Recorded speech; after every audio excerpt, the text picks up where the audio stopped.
ratings points. That's right. And it's, you know, like another Northern European match, the Czech Republic versus Norway. So who do you guys want to win? Do you guys want to see Harpner take it for the Czech Republic? Or do you want to see Snute take it for Norway? Let us know. I think I'm craving some hookah, Jim. I'm going to go ahead and load a hookah bowl while we wait here in this lobby. And Fire, Silver, if we're talking about a whole lot of nothing, feel free to interrupt and let us know what's going on with BCQT. Yeah, definitely. Well, sure, man. What can I say? It's pretty much standard right now, but if anything he signs happens, I'll be straight on it.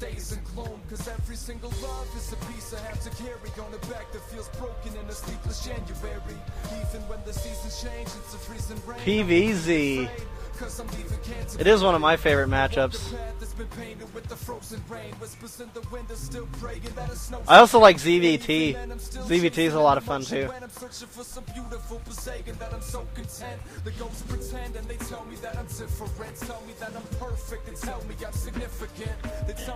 And this music is sadistic right here, guys. Check out Sadistic. Cool music, cool guy. Bam. And while we're in the lobby, I just want to give a big shout out to P&J Hamburgers who filled me up with food last night. For the past, you mean for the past like 3 months, 4 months? Yeah, that's true. Actually, they've been really good to me. But I just want a big shout out to them. Yeah, all right. That sounds who needs good.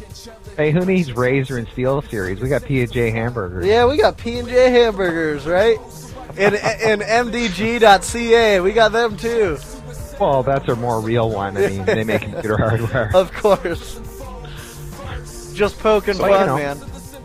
Big StarCraft fan. Jay, go ahead. Fire Silver. So should you win the CraftCup, you'll win a year's supply of hamburgers. Right, yeah. Just for the money.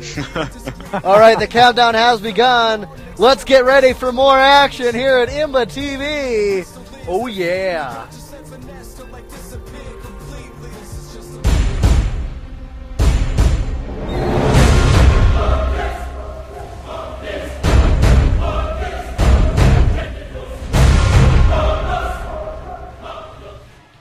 All right, everybody, welcome to IMBA TV, where everything is in balance. We've got Harpner fighting Snute right here at IMBA TV. More of this StarCraft action coming right at your face.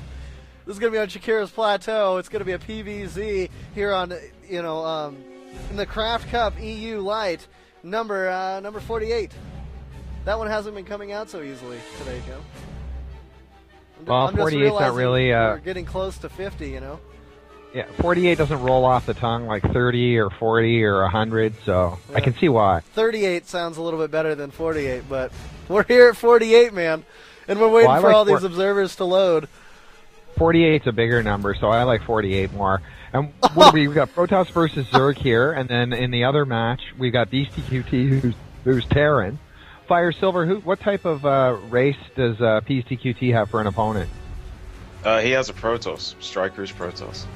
All right, so we got 2 Protoss, 1 Zerg, 1 Terran here in the semifinals of CraftCup Lite 48.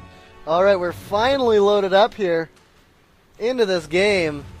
We do see Harpner spawning on the bottom right as the blue Protoss, and up here on the top left, we do see Snute, or GLSnute, spawning as the red Zerg.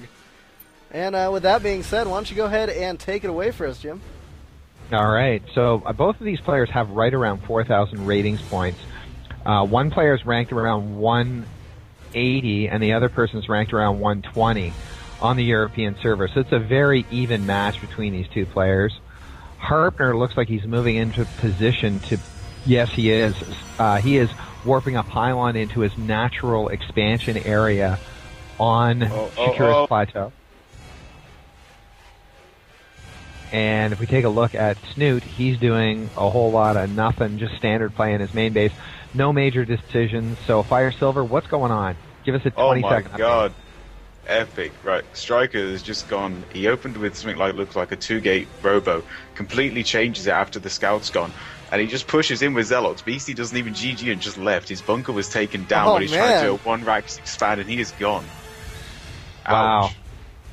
Another rage quit by the 10-time finalist. Now, let's get back into this game, though. Harpner has scouted the bottom left corner of Shakura's plateau and is now going up to the top left-hand corner and will obviously find his enemy, and when he does, he'll notice Snoot's first building is a spawning pool. So no expansion and no extractor. A bit of an unusual opening. Harpner's first building is a forge, so I think we're going to see a forge fast expand from Harpner. No assimilator for him, and it looks like Snoot is going to expand himself, sitting at about 300 minerals, and it looks like Harpner is going to contest that expansion. Ooh. However, Snoot manages to get it into the ground. A little bit of a tiny, just a small victory there for Snoot as the spawning pool plants into the ground. Harpner's expansion nexus is warping in. No cannons, no army for Harpner at all. And we've got a couple of Zerglings from Snoot and an extractor. So the expansion hatchery is about halfway to completion at this point. McDuff, what do you think? Well, man, it's, we're seeing both the players expand. It looks like we could be getting into a macro-heavy game to start us off with. A cannon and a gateway for Harpner. Also, this assimilator did get finished, and the probes did not get thrown on that assimilator right away, Jim. And Snoot is still a long way away from collecting 100 gas, so he's a long way away from either a lair or speed Zerglings. Instead, we see a slow Zergling moving through the middle of the map, and, Snoot has gotten a good look at Harpner's base in the top right-hand corner with this Overlord. So Harpner is well aware, or rather Snoot is well aware of Harpner's fast expand. And Harpner is going to try to do some scouting of his own, and we got some Zerglings that are going to try to contest that. We are 5 minutes into the game. 23 drones to 22 probes. The combined army of both teams consists of a queen and two Zerglings. So, not exactly similar to the BCQT game in any way, shape, or form. Snoot getting a second extractor.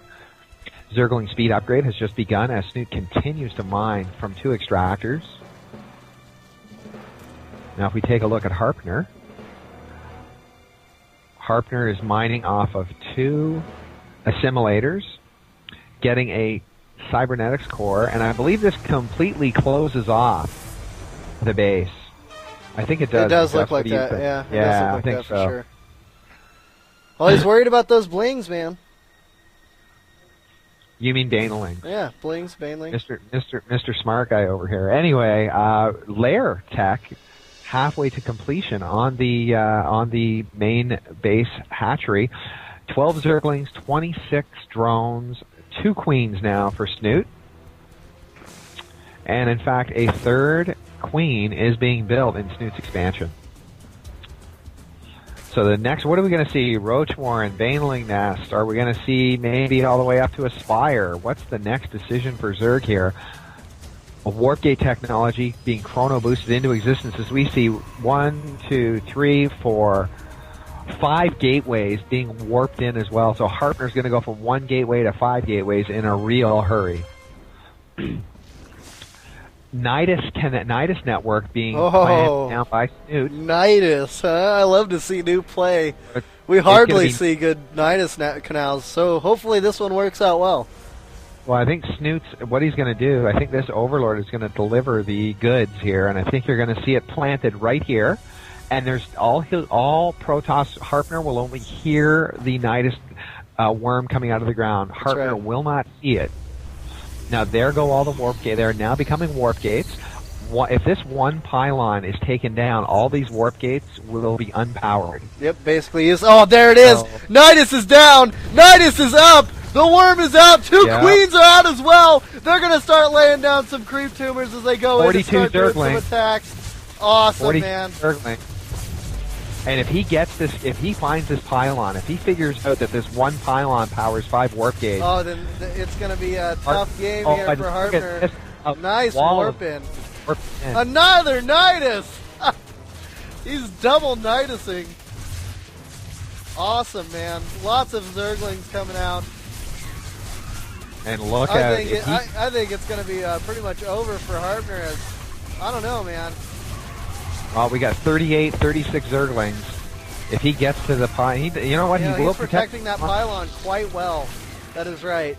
Another queen is out and into Harpner's base. Oh, and look at those zealots just chew up those Zerglings. Those side blades are mean, man. Oh, and again, he warps in these zealots in a wall-like fashion, and it looks like Harpner's going to fight it off. Well, we'll see. I mean, the pressure right now is constant. It's impossible to say what's going to happen, but both worms are still alive. And a Hydralisk Den is going down right now for Snute. Now, Snute, he is not taking out that pylon, Jim, and if he just looks at it and sees it there, he very well could take it. I mean, he could look at it and say, hey, I could take out all of the production structures right now. One worm goes down. Yep. Both the other worms one, are down, yeah, rather. the other one down too. And I'll tell you what, Harpner is going to survive this onslaught. Amazing. And in good, Harpner's got 40 probes. Snute was at 29 drones until a few seconds ago, and therefore we have to say that Harpner definitely won the economic battle. Definitely. Yeah, and he looked like a real baller holding that one pylon, making sure that one pylon didn't go down because he would have been pretty much screwed. I don't think Zerg ever figured it out. I don't believe that Snute ever made that connection. It didn't look like it. Yep, notice this proxy pylon, which is allowing Harpner to warp in a whole bunch of units at once. And it looks like the hunted is about to become the hunter. We've got 17 zealots and 7 stalkers moving in on Snute, and Snute's army consists of 7 Hydralisks, 28 Zerglings, and 2 queens. So this is it. We are 12 minutes into the game, and Protoss is going to try to end it now. Now, the zealots do not have charge, and the stalkers do not have blink. 46 probes for Protoss, 34 drones for Zerg. Oh, and here we go. Oh, and he force fields off the ramp, cutting the Zerg. Zerg has no army left. Zerg is all but dead. Harpner is going to win this game. Man, Harpner is tough. That's crazy. GG is thrown out. Harpner takes the win. We're going into game number 2 with Harpner sitting on 1. Man. Amazing defense by Harpner. I'd say so as well, Jim.